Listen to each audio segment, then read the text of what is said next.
नयन उघारा और चितवत काम भयऊ जल सारा। जहां पर भगवान शंकर की श्रद्धा का हनन हुआ वहां भगवान शंकर ने क्रोध किया। इसको भूल गए, मतलब का अपने पाले मिले बाकी सब छोड़ो। यह क्या था मूल में? भगवान शंकर की श्रद्धा का हनन हुआ, कामदेव ने समाधि को नष्ट करा दिया। तो भगवान शंकर ने क्रोध किया, यहां धनुष टूटा और मेरी समाधि भंग हुई। आराध्य के चरणों से ध्यान हटा और आराध्य का ही पोषित विनाश आज टूट गया, तो मैंने विरोध कर दिया। राजकुमार ने कहा महाराज कोई मंदिर हो, और कहा जब मंदिर तोड़ने की घोषणा हो तब न जाओ, और जब मंदिर टूट जाए तब जाओ। दंडाधिकारी पहले जाते हैं कि बाद में जाते हैं? घटना कोई घटित हो जाती है तो क्या उसके पहले दंडाधिकारी पहुंच जाते हैं? जब घटना घटित हो जाती है तब जब पूछा जाता है कि यह किसके द्वारा कार्य किया गया है, अब उसको दंड का भागीदार। तो अब मैं दंड देने आया, फिर इसमें तुम्हें क्या है? काय का क्रोध, काय का विरोध?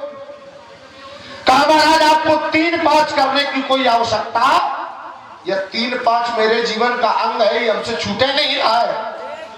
3-5 अरे ना इसे नहीं, 3 अक्षय तृतीया को मेरा जन्म है, 3 और 5 हम भाई है, तो 3-5 छूटे नहीं रहा है। 3, 5, 8 और 9, 2, 11 हो जाओगे। ये हमारे कम से छूटे नहीं रहा है। अब तुम्हें 3-5 नहीं करना चाहिए, क्योंकि हमारे जीवन में है 3-5। अक्षय तृतीया को जन्म और 5 भाई, तो 3 और 5 ये हमसे नहीं छूट रहा है। और ये तुम्हारे लिए अगर कहीं हो 3-5 तो तुम बंद करो ये, क्योंकि तुम्हें ये 3-5 शोभा। राजकुमार ने कहा महाराज जहां पर श्रद्धा का हनन होता है तो वहां पर व्यक्ति चोट करता है।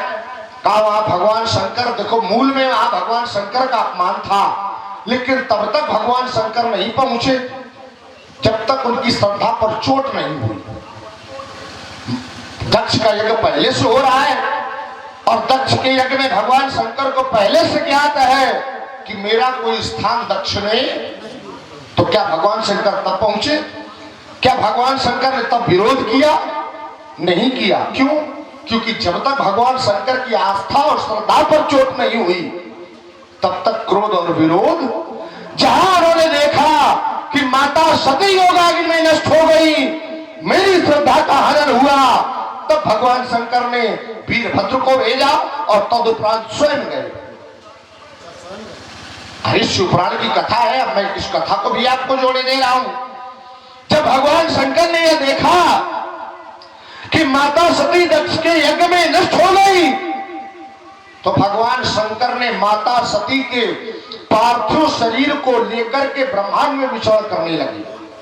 और जब ब्रह्मांड में विचरण करने लगे, जब देवताओं ने यह देखा तो देवताओं में कोलाहल मच गया और सभी एक साथ एक समूह में मिल करके और भगवान नारायण की शरण में गए कि अगर भगवान शंकर ऐसे ही करो क्रंदन करते रहे तो यह संसार चक्र ही समाप्त हो जाएगा। तो भगवान नारायण ने एक मार्ग प्रशस्त किया और अपने सुदर्शन से माता सती के पार्थिव शरीर के 51 खंड कर दिए, जो आज 51 शक्तिपीठों के नाम से जाने। आज वही जहां जहां माता सती के शरीर के अंग कट करके गिरे वहां पर शक्तिपीठों की स्थापना हो गई। तो जहां पर भगवान शंकर की आस्था पर चोट हुई तो भगवान शंकर ने क्रोध किया। राजकुमार ने कहा महाराज इस संसार में जीव को जब यह बोध हो जाता है हम ब्रह्मास्मि, तो वह सांसारिक गतिविधियों में लिप्त। और मैं तो यह कहता हूं कि संसार में जो भी आता है उसको सांसारिक बंधनों में बंधना पड़ता है, क्योंकि बिना सांसारिक बंधनों में बंध करके के बिना वह अहम ब्रह्मास्मि जैसे तत्वबोध का ज्ञान नहीं प्राप्त कर सकता। आचार्य वाणी कहती चिंता सापिन को नहीं खाया और को जग जाई न व्यापी, शिव चतुरानंद जाहि आई।